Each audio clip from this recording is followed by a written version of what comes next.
Hello, everyone, and welcome. Thanks so much for joining Monitor's live stream today. We've got a great conversation lined up for you. Today, we're exploring the state of equipment finance at mid-year. But before we dive in, I want to take a moment to thank our sponsor, Solifi, for making this live stream possible. We are grateful for their partnership. Now, I'd like to introduce today's panel. I'm excited about today's lineup. We've got three fantastic voices joining us. First is our moderator, Billy Cripe. Billy is Global VP of Marketing at Solifi. Billy's background spans product management, growth marketing, and social business intelligence, and he's built high-performing storytelling marketing teams on a global scale. He's led marketing across fintech, cybersecurity, ESG, and carbon, and contingent workforce management. And he's deeply passionate about helping companies move from aspiration to action. Next up, we have Kelly Nienaber, who recently stepped into the newly created role of Senior Vice President of Industry Advancement at ELFA, while continuing to serve as Executive Director of the ELFA Foundation. In this expanded role, Kelly leads ELFA's research agenda, including industry surveys, economic outlooks, and market indicators, and she also oversees the association's educational programs. And rounding out the panel is Robin Cook. Robin is Global Presales Manager at Solifi. He brings 26 years of experience in the equipment finance industry, where he's built his career helping companies navigate equipment finance solutions and developing deep expertise in sales, solutions, and customer relationships. It's a terrific group that we have today, and I know that we are in for a great discussion. The panel is excited to take all of your questions. And when it comes to your questions, we do have a request. Instead of using the chat to submit questions, please use Zoom's Q&A button at any time during the event. You'll see it in the navigation bar in your Zoom screen. The panel will address questions throughout today's call, so there's no need to hold them until the end. Please submit them as you think of them. And with that, Billy, I will hand it over to you. Thanks, everyone. Thanks so much, Rita. Wow, what an opportunity we have today to talk with Kelly and Robin and all of you. And this is a very interactive panel discussion. So, like Rita said, please do make use of that Q&A panel discussion feature in your Zoom toolbar. We will see those questions as they arise and incorporate them into the conversation. Well, let's dive into the data. We're seeing what may be one of the most contradictory markets in recent memory. Healthy organization numbers are right there alongside increasing bankruptcies. Private credit is reshaping how deals are getting built and structured, while asset classes that used to be moving together in lockstep are really now behaving like entirely different markets in some cases. Lenders are being asked to grow and tighten their belts at the same time. Sometimes that can be a hard thing to do well, and that is what we are here to talk about today. Well, let's get started by having our speakers introduce themselves. Kelly, I would love for you to start, and then for Robin, just tell us a little bit about yourself that Rita didn't cover in that generous introduction. Sure. Thanks, Billy. I'm pleased to be here with you today. Thank you so much for including me in this conversation. I have been with ELFA for close to 20 years, so I've been around the equipment finance industry for a very long time. I have had a variety of roles within the organization. So everything from government relations and membership to my executive director role to lead the nonprofit activities through the foundation, workforce development initiatives, research, as Rita mentioned. So I'm looking forward to diving into that. And just some additional background context for me, I am outside of Washington, D.C. I moved here a number of years ago to have a career on Capitol Hill. So I have that in my background too. Terrific. Thank you, Kelly, and thanks for being part of the conversation today. Robin, tell us a little bit about yourself. My name is Robin Cook. I am the pre-sales manager at Solifi, located in the heart of equipment finance, some people would say, in Minneapolis, Minnesota.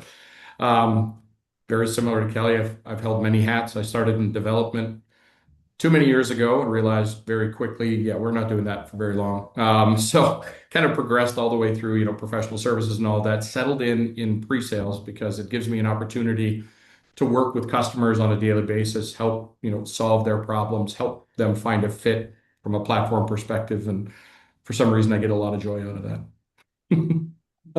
Well, fantastic. Well, as we look through the first half of the year data from all across the industry, from ELFA, from external reporting sources, we are noticing a number of trends that are affecting equipment finance. We alluded to some of those in the introduction. From a right through your lens, Kelly and Robin, what are some of the overarching trends that you see are really gaining a foothold, maybe through the first half of 2026? What are some of those top line issues that you're seeing? Well, I think you've mentioned some of them already, Billy. Certainly, the new interest from private credit, private capital is strong, and I know we'll be talking about that today. The new technology leveraging AI, not only as a business resource tool, but as an investment opportunity for this industry to think through what that looks like. There are a number of new regulatory and compliance topics on the horizon, and that affects different companies in different ways depending on their business model. I welcome additional thoughts from Robin before we jump in to kind of dig deeper here. Yeah, I think Kelly, you said the big buzzword, right? AI. Where does that get used? How is it going to get used? I think a lot of folks are still trying to figure that out. As a vendor, I know Solifi has started down that path, but trying to work with customers to see what's best for all. I can't think one of the other elements to all of this is data, whether it be, looking at increased delinquencies, looking at, you mentioned Billy broadening the asset concentration within a single portfolio. I think access to data and using that data well is going to be an underlying trend with all of that.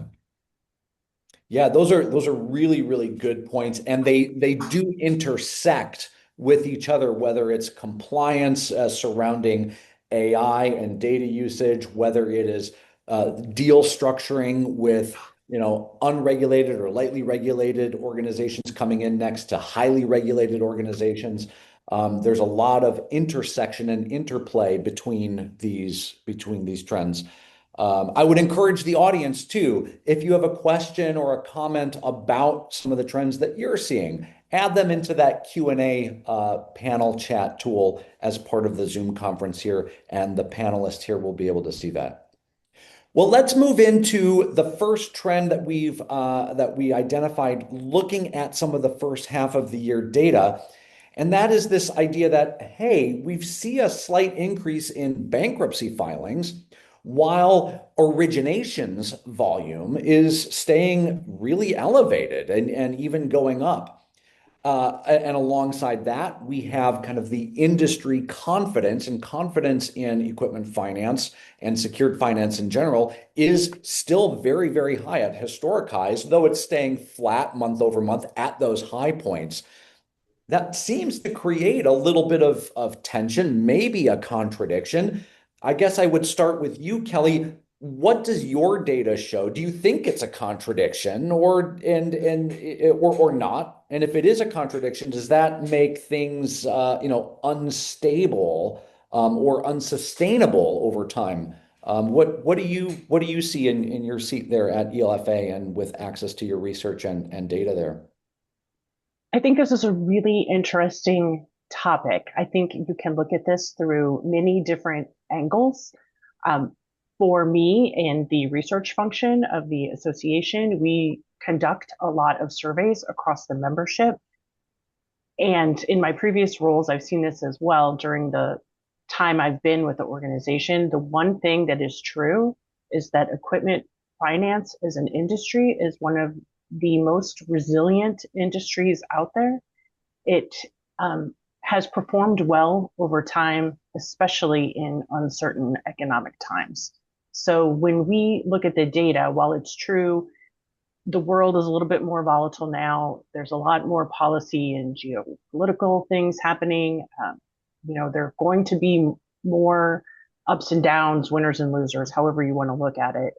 But what we see in the monthly surveys that we conduct from the membership is that we're not in a period of financial duress right now, that we're not seeing that in our data. As an example, ELFA released the CapEx Finance Index on Tuesday, earlier this week.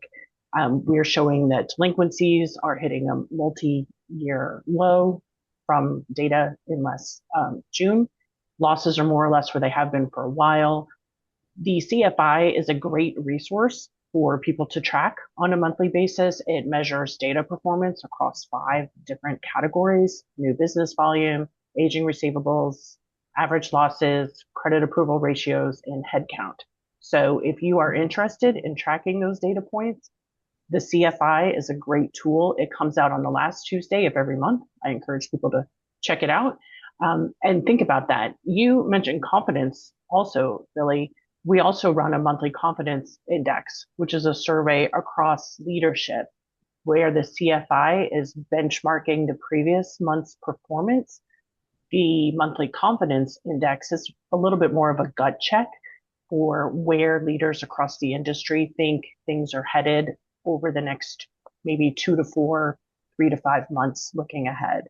So that's going to ask questions about the general economy, whether you're planning to increase or decrease your headcount, those types of questions. That our confidence from that index remains very high. It dipped a little bit earlier this year, but it's been on an upward track since then and has stayed pretty steady. So you're right. While things may feel uncertain across the world, things look pretty good from where we sit as an industry. And I would encourage people to look at this data and think about how they measure their own company's performance again against what the industry is showing, so that we can have these conversations and help tell the story about the positive impact that equipment finance is having on the global economy. Well, and not only is it about telling the story, but it's helping to guide growth decisions, real practical, boots on the ground, hands on keyboard growth decisions in the organizations, in our organizations and those that we serve. I really like, Kelly, that ELFA puts out the CFI, this quantitative benchmarking performance metric, as well as the confidence index, which is that forward-looking, maybe a little bit more qualitative index.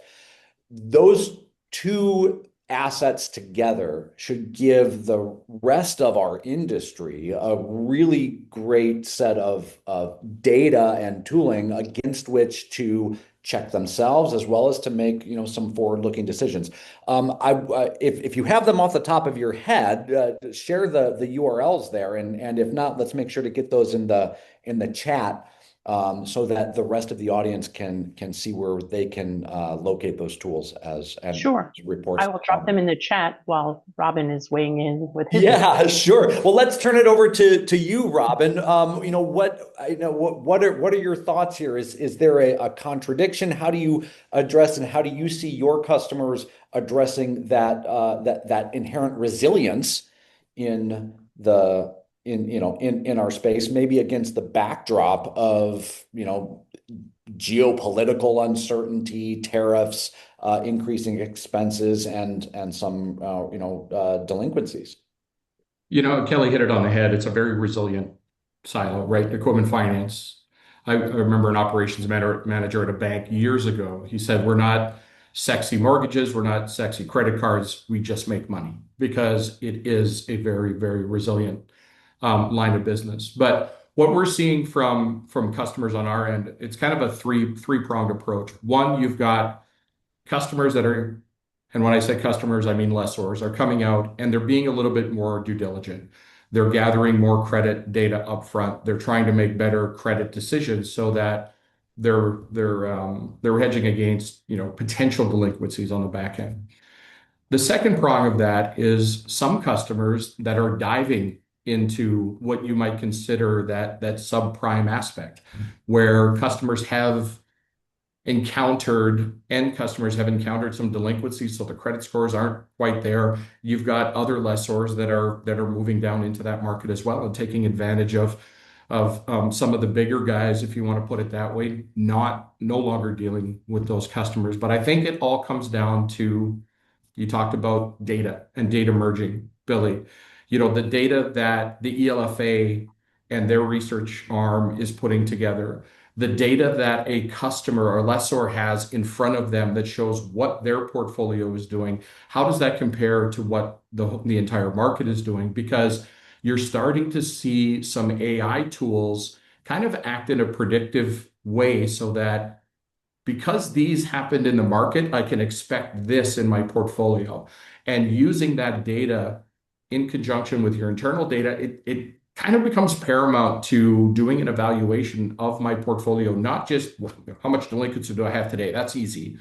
How much delinquency do I anticipate having 6 months from now? That's going to be where we're moving towards. And I think having the access to data and having that access to data in a way that you can break it down. I have these different lines of business or silos. I've got, agriculture and food and, transportation and construction. I want to be able to treat those and evaluate those independently because I'm not looking at the entire platform or the entire portfolio now. I'm looking at segments of it to anticipate where we're going to start encountering things. I think that's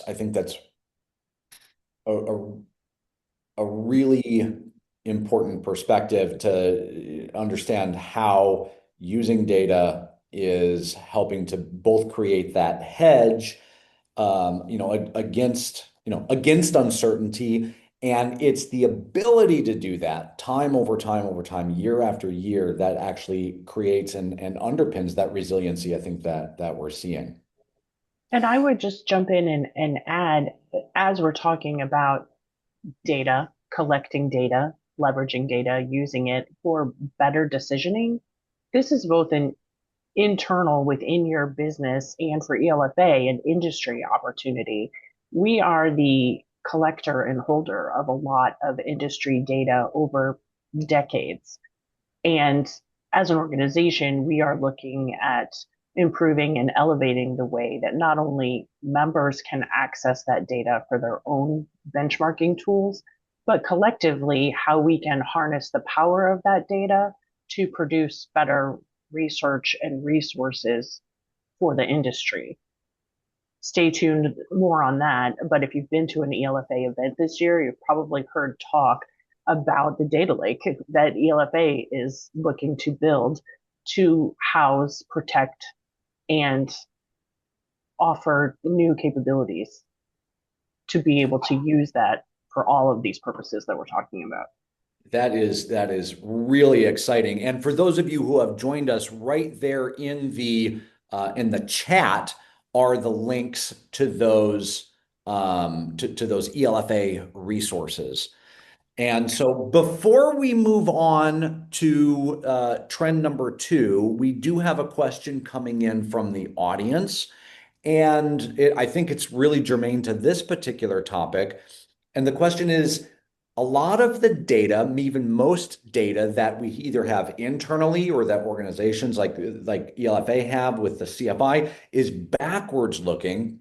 So how are Kelly, you and ELFA, and how are you, Robin, at Solifi, seeing people convert that into, predictive intelligence or predictive insight? Um, Sure. Kelly, I know I you can mentioned the confidence index is inherently forward looking. How are you seeing people combine that to maybe explore new future business opportunities or areas of focus? Sure. A couple of different angles here. First, you can always look at the past and look at the metrics across time to forecast into the future. People do it with their budgets all the time to review how they spent money, to um, look ahead at what they need to plan for going forward, whether that's entering a new geographic market, looking at a new vertical.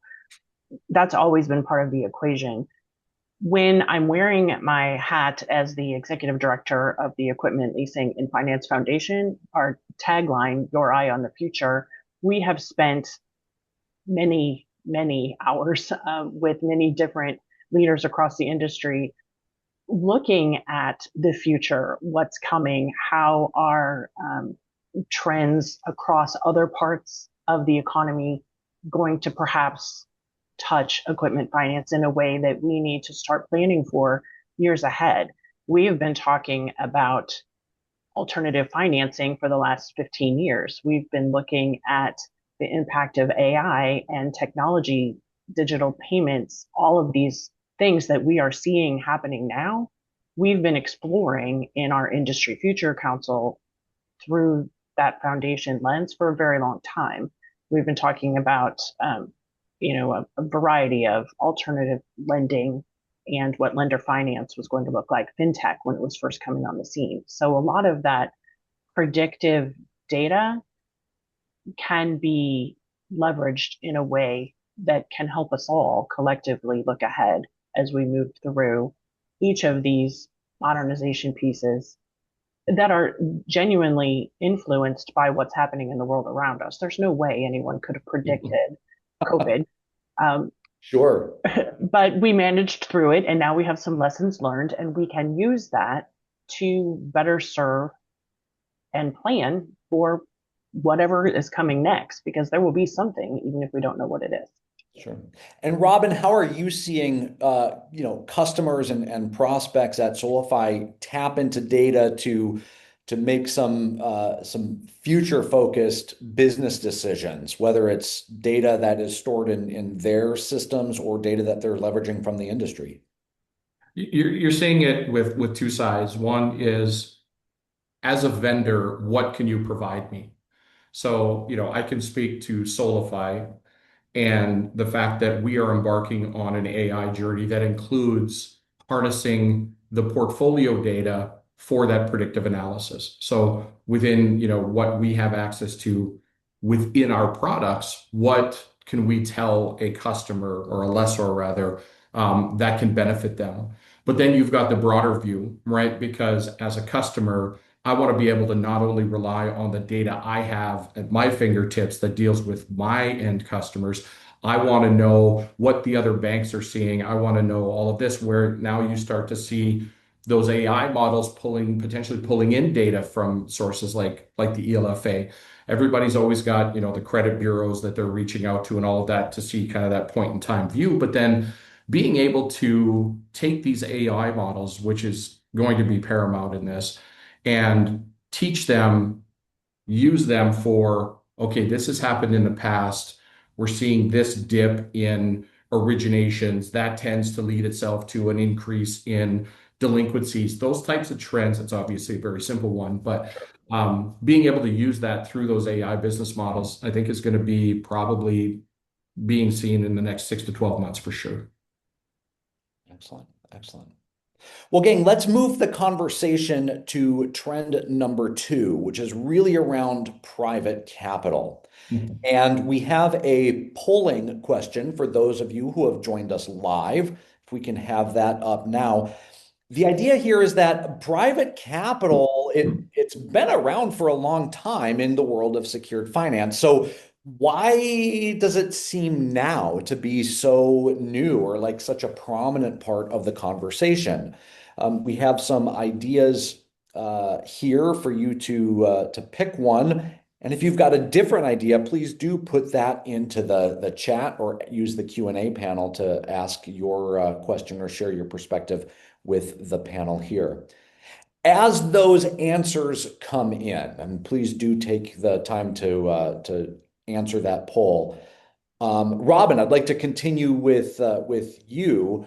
What is your perspective here? Private capital is not new. The private capital's been providing funding sources for secured finance for structured deals alongside banks and more traditional lenders for a long time. What's changed? Yeah, and you're dead right, Billy. There's some people out there that have this perception that private capital, private equity, private credit, whatever term you're using, private money is new. It's not new. It's been around as long as leasing has probably been around. Its prevalence, it's being at the forefront, that is new.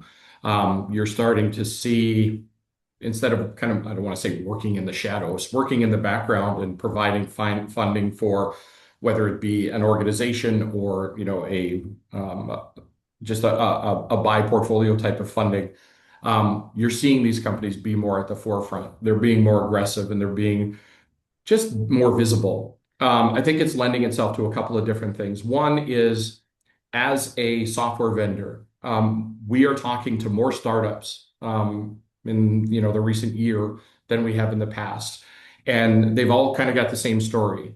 Yeah, we're looking at systems. We're waiting on funding because they're waiting for that private money to come in and provide them the funding they need to buy the systems, originate their business.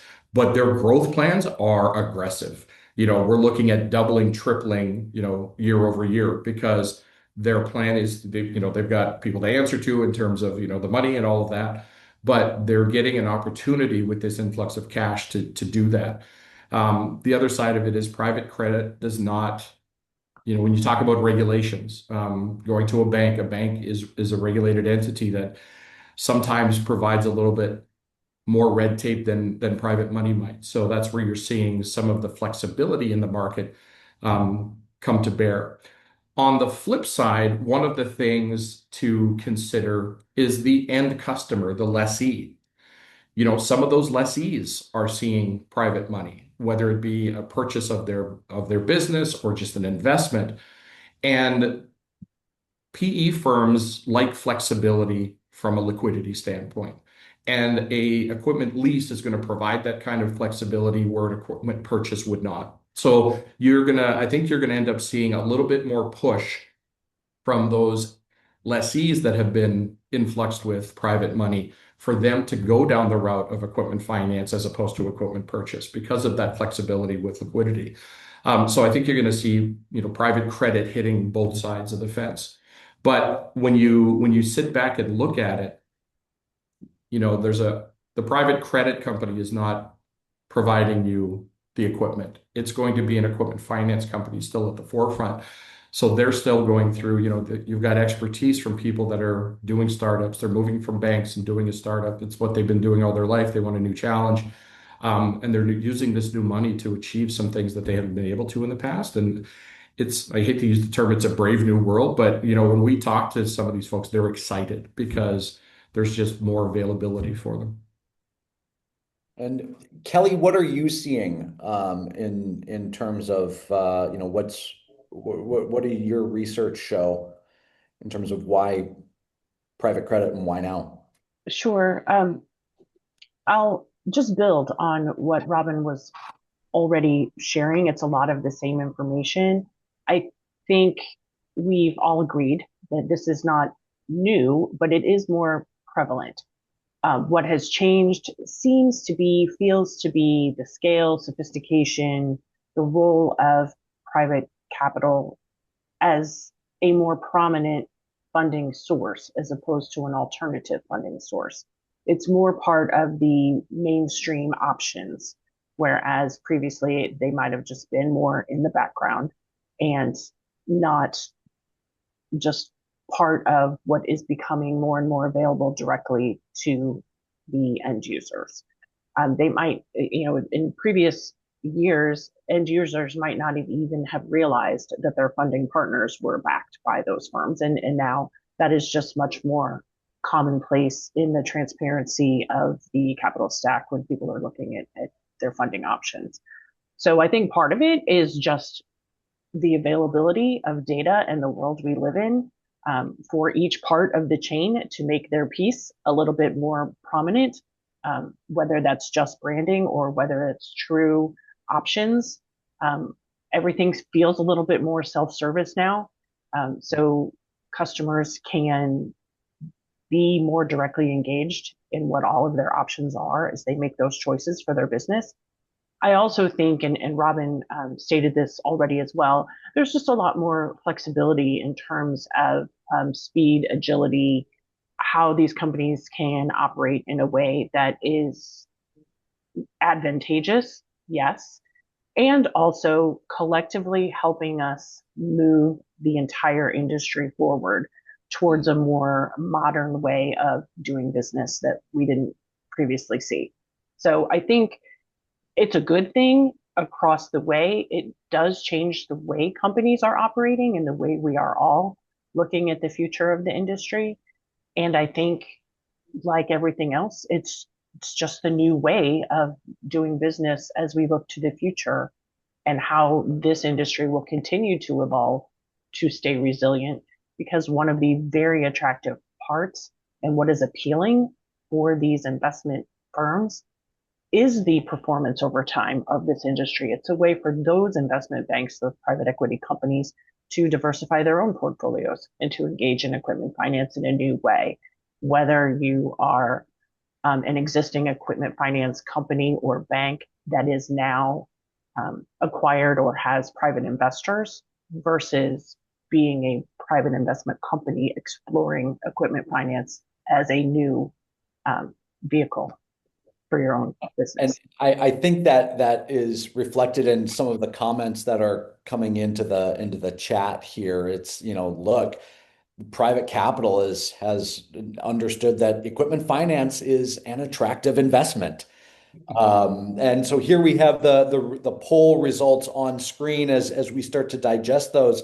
I want to herald back, Kelly, to something you and Robin talked about during the introduction, which I think is germane here, and that's the resilience of the equipment finance industry. I think that resilience, that ability to weather kind of the macroeconomic storms, is part and parcel of what makes it an attractive investment vehicle or investment option for the family offices, private capital, private equity, et cetera. Well, let's take a quick trip down the results here. The need for flexibility has increased, far and away the top of vote getter in this little poll. And then following up in a close second is, private capitals orgs are at the forefront of AI and innovation and new industries, and are therefore part of that conversation. So I think it's two really important trends here for those of you in the audience to understand. Hey, make sure that your systems, your structures, and your go-to-market stories are really highlighting your flexibility in deal structuring and blended asset classes and in adoption of innovation and innovative technology capabilities there. I Kind think innovation is sort of a key word there, Billy, to think about. These are new ways for this industry to a little bit reinvent themselves as they move forward, to embrace technology in new ways and provide these flexible financing options with more speed and agility to address the customer's expectations for how they want to acquire what they need to successfully run their business. That makes a lot of sense. Well, gang, let's keep the conversation moving as we approach trend 3. I will remind all of you who have joined us live and that we do have the live Q&A discussion panel. We do see those questions as they come up. Thank you for adding your questions and your comments there and into the chat. Please continue to do so if you've got a question for Kelly or Robin. Let's move on to trend number 3. And this really gets to this idea of portfolio divergence. And, one of the examples that we were able to see in the data are things like trucking, construction, energy. There are different parts of the lending cycle or of the economic cycle right now. And the asset classes and the assets are spread wider than maybe most or some or even most of the historical models have accounted for. This gets to that topic or that challenge of portfolio diversification, asset class diversification, and distribution, which then brings up a question around portfolio visibility and how granular does portfolio visibility actually need to be in order to manage that kind of dispersed or dispersion across different segments or different portions of the deal lifeline or a project cycle.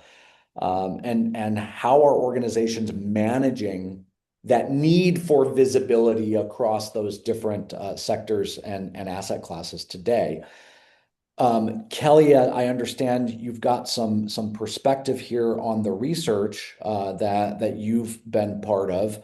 What are your thoughts there around the portfolio divergence and distribution and the need for visibility? I think this is really interesting. The data that we see, we leverage a lot of government data when we look at the vertical industries and the investment in equipment and software. ELFA publishes a monthly momentum monitor that looks back at the 10-year investment cycle for particular vertical industry like transportation or construction. And energy and electrical right now, just in the Q2 data that the government put out this morning, is up. I'm looking to be sure I'm saying this accurately, 44.9%. Um, a lot of that can be attributed to investment in data centers. And we see a lot of that across this industry comes in through the energy and electrical equipment vertical. A lot of it is also in construction.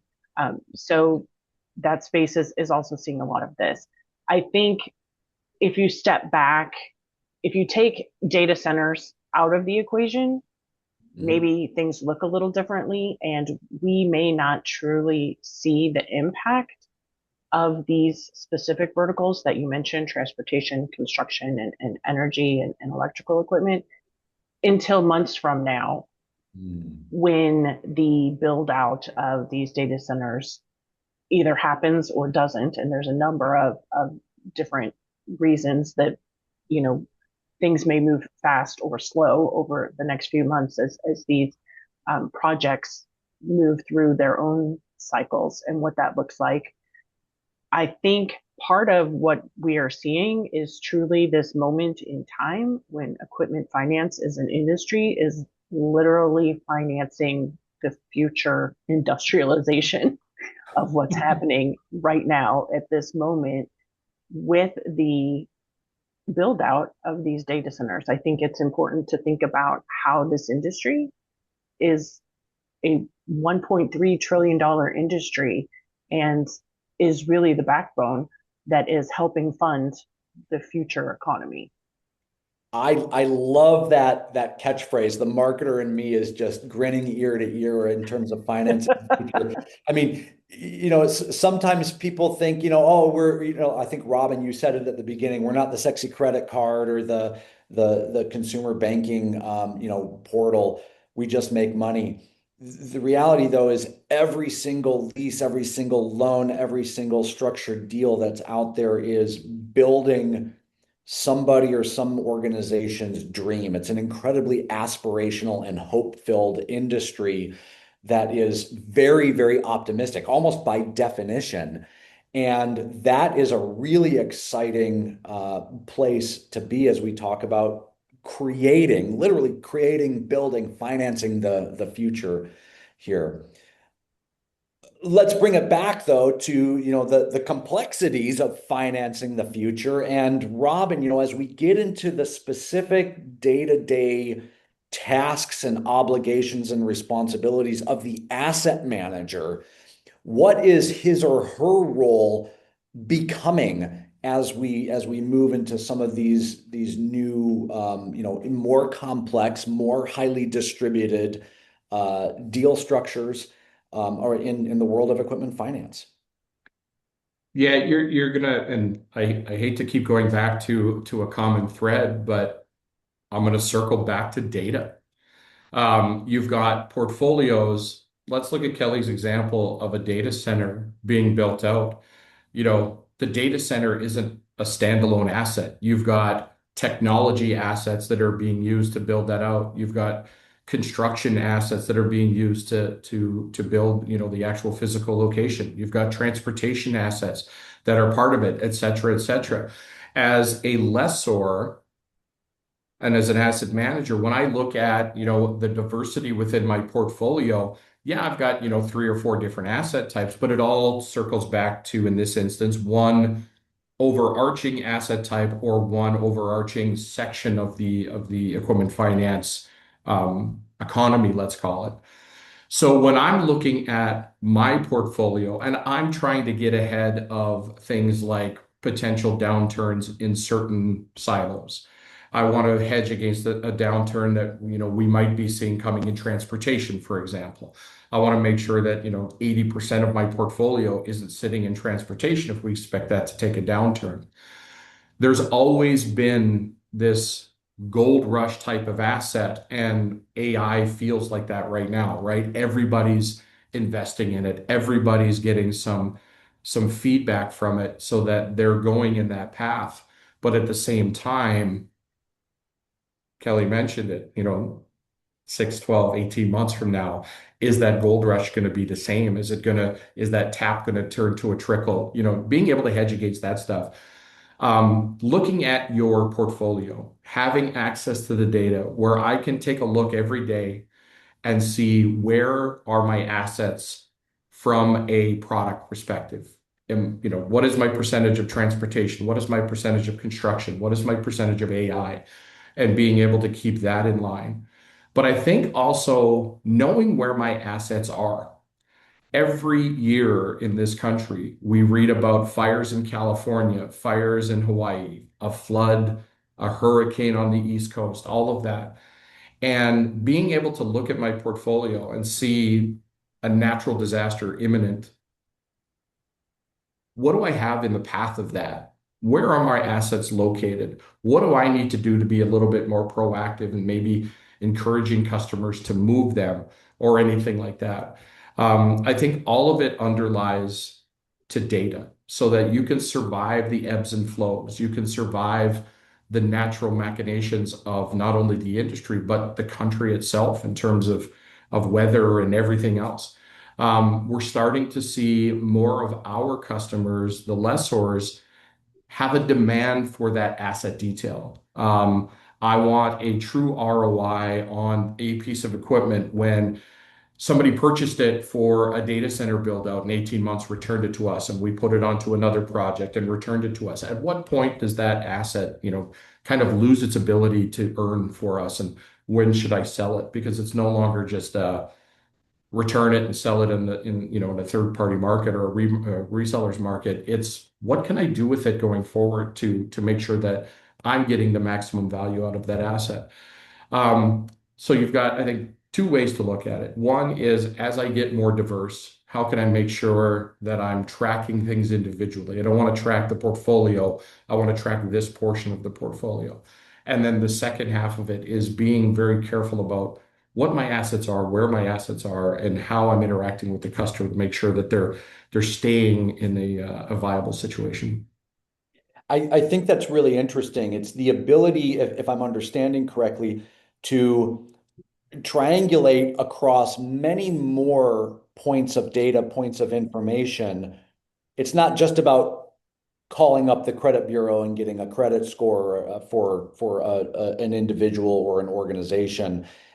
It's understanding, like you say, hey, what's my geographic disbursement and what's the likelihood of something of, an act of God coming in or something naturally happening here? What's the regulatory landscape look like for, I'm thinking of the USDA and the EPA. What are the regulations there or the availability of loans, to farmers that are then going to help, pay and service, capital expenses around ag equipment.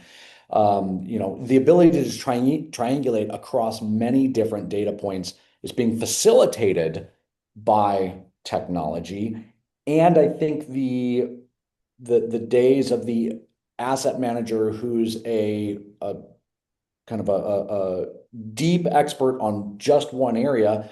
I'm wondering if those are ending, if that role needs to broaden. And you can see here now, for those of you who have joined us live, the second poll question. There's two questions here, and it really gets to that idea of what are the capabilities and the roles and the responsibilities or the insight and abilities of that asset manager. How are those changing What are you looking for going forward over the next, 3 to 5 years that you didn't say 3 to 5 years ago? So if you could take some time to answer these two questions, and then we'll share the results as we wrap up the discussion here. As people are answering, Robin and Kelly, what are some things? What are some tips that you have for lenders? What should they be considering to ensure that they're not missing the growth opportunities that are maybe inherent or buried or hidden in the data today that will keep them resilient over the long term? What are some of those things what are some of those points of advice you would give to them? Well, I think one of them might be the responses to this polling question. I think it's really interesting to think about the role of asset managers moving forward, and how the critical importance of that role as a contributor to the conversation around where a company chooses to invest and how they want to manage the access of the equipment that they are financing will really be important when we talk about successful companies that move through this initial phase of AI implementation, not just internally in their company, but in the external business opportunities of investing in these data centers. I think it's just a really fascinating time to think about how all of this is both contributing to the future of the industry and the success of the individual companies within the industry. There's just so many components to think about. It's fascinating, and I work a lot with asset managers within ELFA's community.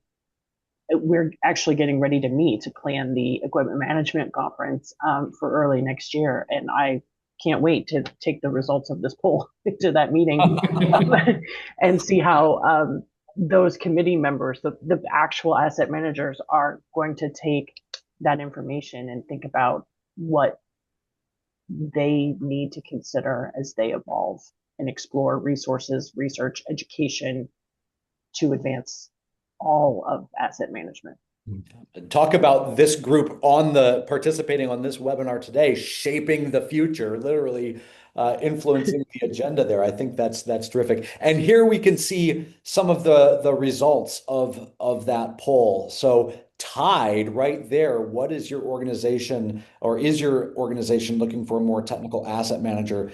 Between yes, significantly so, and yes, somewhat more technical, tied right there at 31%, about 22% saying, it's about the same. Maybe that's because they were already that advanced, coming, weathering COVID, or they're not sure kind of there. So we've got a lot of the organization saying, yeah, we're looking for people who are bringing that technical acumen into the organization. And then the results here of question two, a very clear winner when hiring asset managers. What skill is becoming or is still the most valuable? Risk and portfolio management, still up there, the top choice, bringing in some of that industry expertise. Anything, Robin, that is surprising to you here, or that you would have thought to see show up differently? No, to be honest, I thought maybe the data analytics would have been a little bit of a higher percentage there. But to your point, they might already be doing that. So they're looking at, a different aspect of it, because I think at the end of the day, the data is going to drive a lot of the decisioning you make from a risk and portfolio management perspective. It's also going to drive kind of the way you look at your portfolio going forward. So, for a lot of companies, I know that journey has already been, they've gone a little ways down the yellow brick road. They might not be at the end of it, but they've certainly started. Sure. Kelly, anything that was surprising to you there? Not really. I think companies are at different places along the spectrum. Yeah. And I think if you ask that same question 6 months ago or 6 months from now, let's see where we go. Sure. It's a good consideration point. Love it. I love it. Well, gang, as we get ready to wrap up here, I want to go into a little bit more of some rapid fire questions.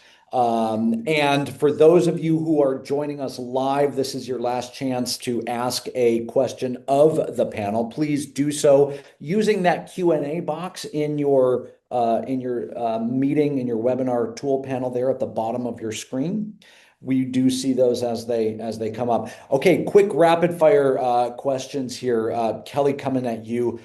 What does the top quartile or so of equipment finance lenders look like 18 months from now?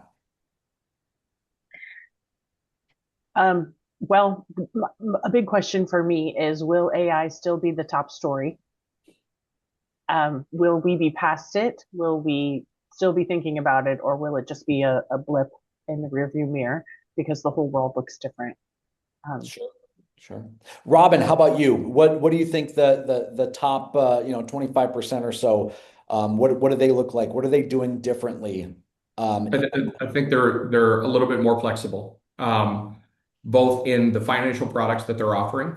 You're starting to see folks, I want this, right? And it might not be what has always been done. So getting ahead of the curve on different programs that are flexible for that end customer, I think is going to be important.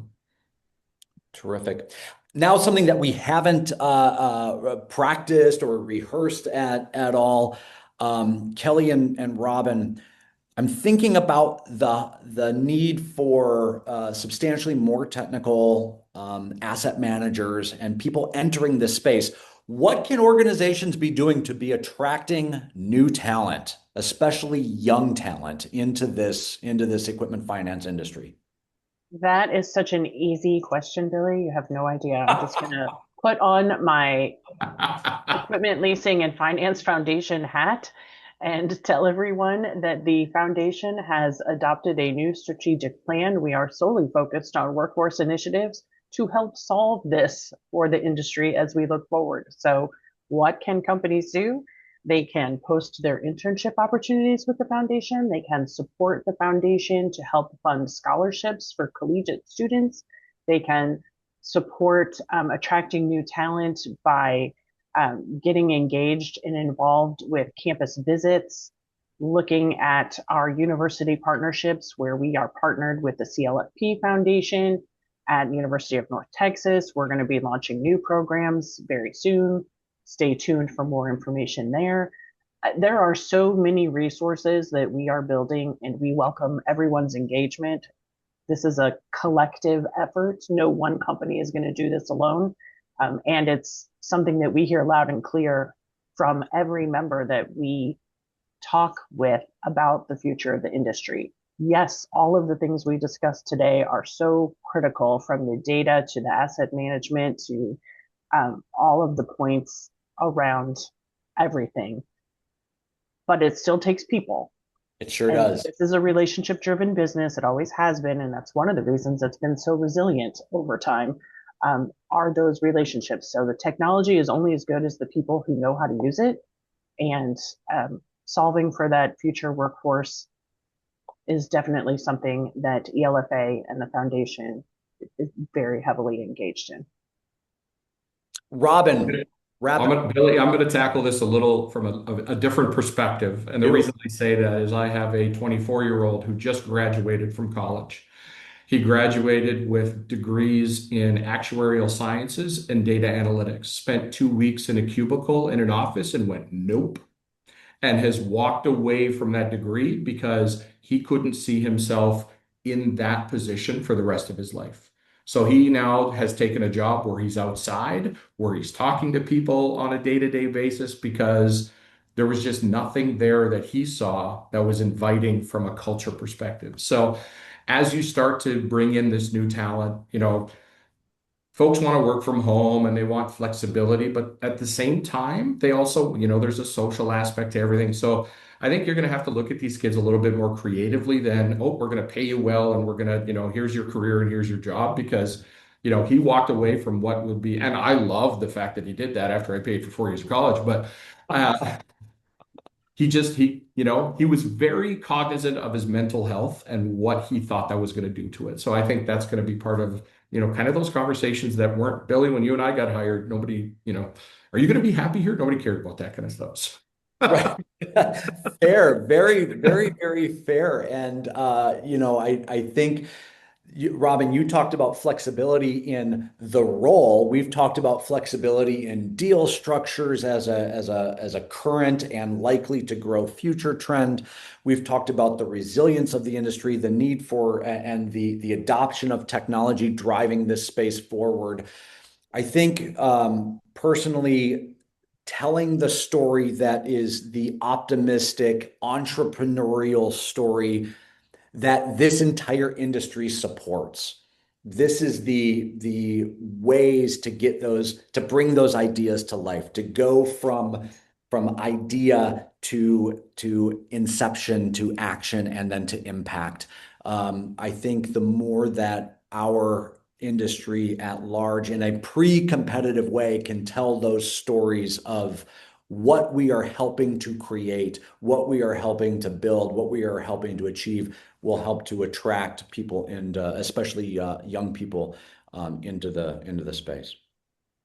Well, gang, we do have in the chat here the link to the Monitor 100, the newest 2026 report from the Monitor on the best and the biggest and the most innovative in our industry.